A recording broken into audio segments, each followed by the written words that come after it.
What is up, you guys? My name is Maddie. Welcome back to my channel. Welcome if you are new. Today's video is going to be my April TBR.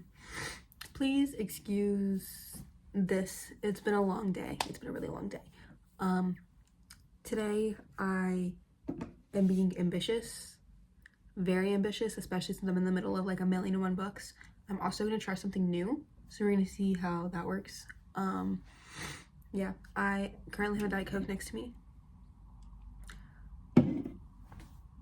Yep. Anyway, yeah, like I said, this is my April TBR.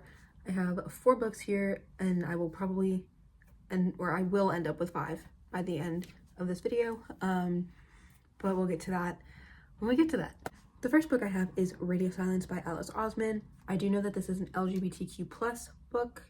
And the back says, "You probably think that Alid, Last, and I are going to fall in love or something, since he is a boy and I am a girl. I just wanted to say we don't."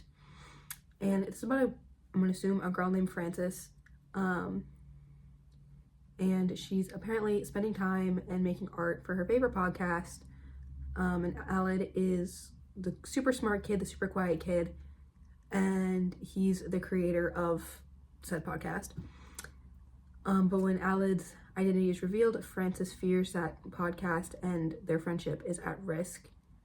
Yeah, so basically she's wondering if, like, once this person's, Alid's identity is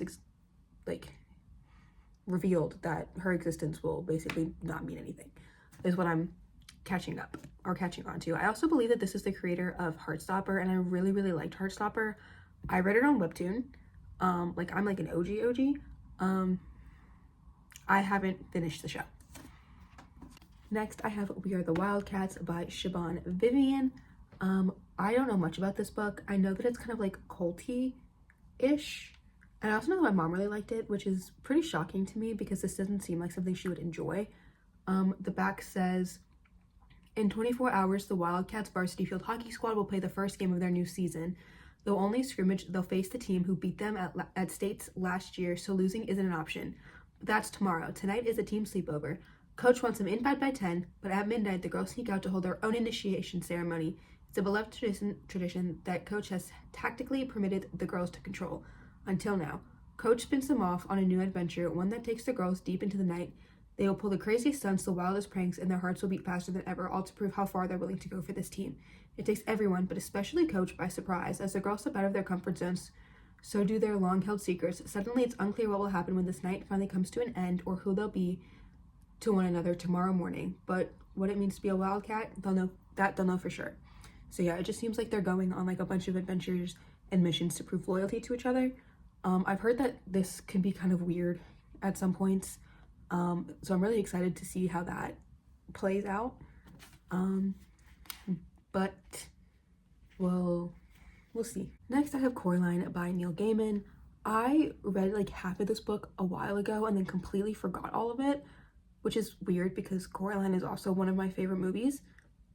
What I do know about Coraline is that it is about a girl who finds a doll that looks exactly like her with buttons for eyes, and she ends up in an alternate reality or an alternate universe where everything is perfect until it's not.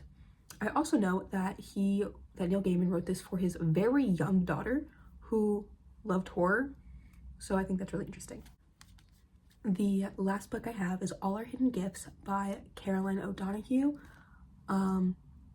I read the first couple of pages of this book and I absolutely loved it, but I started reading it like around the time I picked up like a bunch of other books, and this just kind of got pushed to the back burner. I am expecting this to be a 5-star read though. Like, from what I read, like, I love the writing style. I just love everything.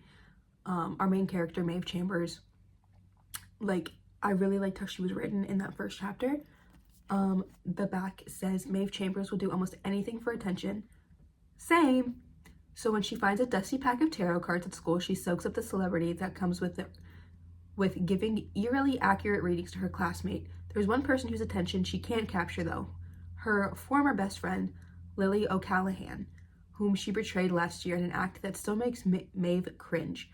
When Lily is finally goaded into sitting for a reading, she selects a card that shouldn't be there at all.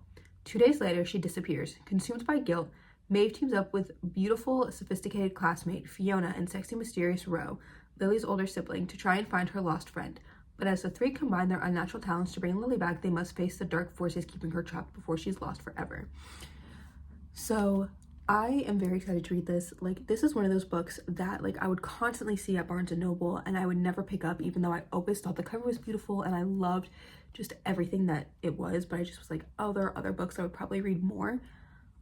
And eventually I just caved and bought it, and I'm so glad that I did because I cannot wait to read this. So the one last thing that I want to do is I have all of my books in here, including books that I'm like in the middle of. And I want to pick one, and whatever book I pick, I have to make a video on, whether it's a book I'm in the middle of, whether it's a new book, whether it's literally my Kindle book.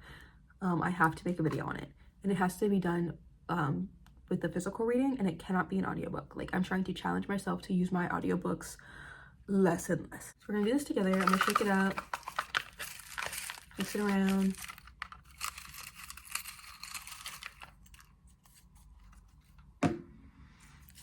I'm scared. Okay.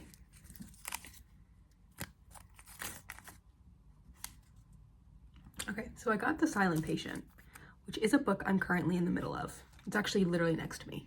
So here's The Silent Patient by Alex Michaelides. I'm on page 33, which is chapter 7. My mom spoiled the ending of this book, and I just haven't been wanting to read it recently because I know how it ends. But I'm very glad that I now have an excuse or like a reason to finish reading it. Especially like I wasn't annotating it or anything, but I was like underlining things. I also like, when I started reading this, the person who died was the name of my boyfriend, so I didn't want to read it for that either. Yeah, but now that we're not dating anymore, I don't mind reading about his murder. So you know what, we'll see. Maybe I'll try and finish it like throughout the week. However, this is also not a book I will be bringing with me to work. This does not seem like something that I should ever bring to work. It's a very dark book. If you don't know what it's about a woman who allegedly killed her husband, and she hasn't talked for like, what, 22 years or something like that. And a criminal psychologist goes and tries to work with her, studies her, just things like that, but she does not talk. She will not talk, hence the name of The Silent Patient. So yeah, I'm also very excited to read this. I also think this is going to be a 5-star book despite knowing how it ends. Maybe like a 4.5 star. So yeah, this is my stack of books. I think this is a pretty dark selection. Hopefully Radio Silence kind of breaks all that up. Hopefully All Our Hidden Gifts is not as dark as it seems. But I always have a book kind of on standby if I need something lighthearted. So that is all for today's video. I hope you enjoyed. Make sure to like, comment, subscribe down below. All my social media is also down below. And I hope to see you next time, whenever that may be. Bye!